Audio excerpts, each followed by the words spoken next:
Hello, how you doing? And welcome to How to Cook Great. If you like what you're seeing, please do subscribe and also leave us a comment. Okay, let's get moving.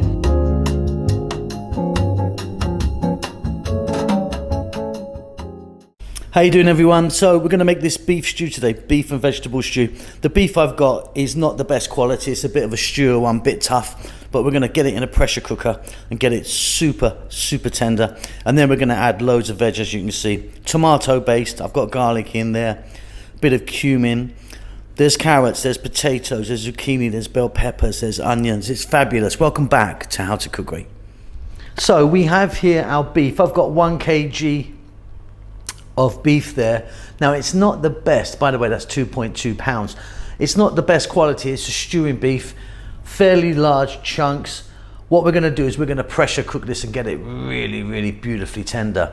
1 cup of onion, couple of bay leaves. There's a whole head there of garlic. So what's there? 1, 2, 3, 4, 5, 6 or 7 cloves.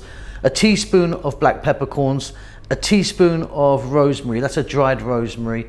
And a teaspoon of thyme, and we're going to add some salt to this as well. So let's get this in the pressure cooker and get it going. So here's my pressure cooker, and in there I've got 5 cups of water. We're going to add in our chunky cut beef, couple of bay, cup of onion, all of that whole garlic, rosemary, peppercorns and thyme, teaspoon each, and then we're going to get some salt in there, roughly a teaspoon. Okay, so lid's going to go on. I'm going to bring that to pressure. Once it reaches pressure point, I'm going to let it go for about 15 or 20 minutes. If you don't have a pressure cooker, you can just do this in a pan, but it's going to take you maybe an hour or something like that, maybe even more. Okay, here we go.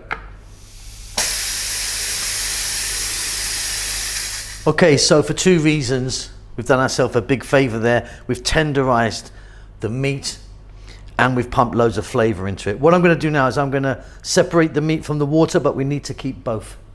So the meat on the left with all the herbs and spices all in there, and the water that we cooked it in on the right, because we're going to use some of that to cook as we go on.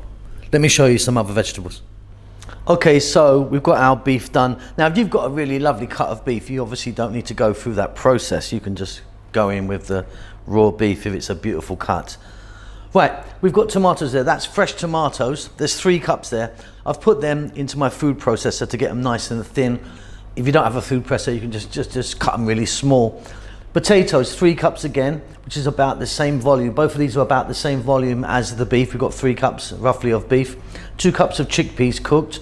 A tablespoon of garlic, a cup of onion, and then these are the other veg that I'm going to put in today. I've got carrots, bell peppers and zucchini, about a cup each.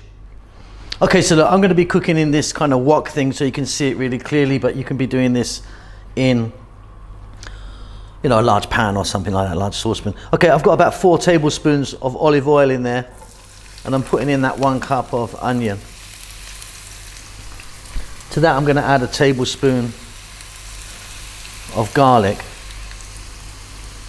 and then I'm going to drop in my carrots. They're nice, big and chunky. Celery works really nice in this as well if you have some and you like that. And we're just going to go for 3 minutes on, as you can hear and see, a fairly lively high heat. Fantastic. Okay, we're going to get our pressured beef back in there. And you can see the bay in there and any other of the herbs and spices that we put in. To that I'm going to add, and we didn't speak about this earlier, but I'm going to go with 2 teaspoons of cumin powder. You could be using something else if you want. Go for a bit more rosemary maybe. And again, 3 or 4 minutes, stirring all the time.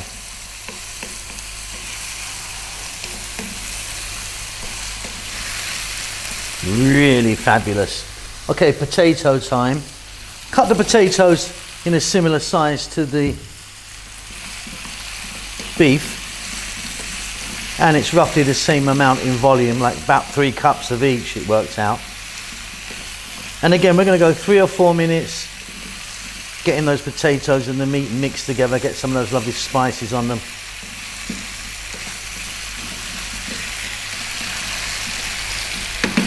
Great stuff. I'm going to add some salt and some black pepper to this. Nice couple of big pinches of both. I'm going to drop in now the 2 cups of chickpeas and the 3 cups of tomatoes. Like I say, these are raw tomatoes, fresh raw tomatoes. I've just put them in my blender, get them nice and small. You can cut them really small. If you wanted, you could use a can or 2 of tomatoes. Not quite the same flavor, but it can definitely be done. Okay, about 6 minutes now. Stay on this vibrant heat, giving it a stir every now and then. We need to cook those tomatoes down a little bit. Okay, so those tomatoes are cooking really beautifully. It's all coming together nicely now, isn't it? Okay, so you remember that water that we boiled or pressured the meat in? We're going to add some of that because it's got some lovely flavour. If you've forgotten about that and thrown it away, you silly Billy, then you should add some water or some stock. So let that go now again. Bring it back to boil. Let it go on this kind of fairly lively heat for about another 5 minutes or so. Okay, off goes the heat. That is beautiful.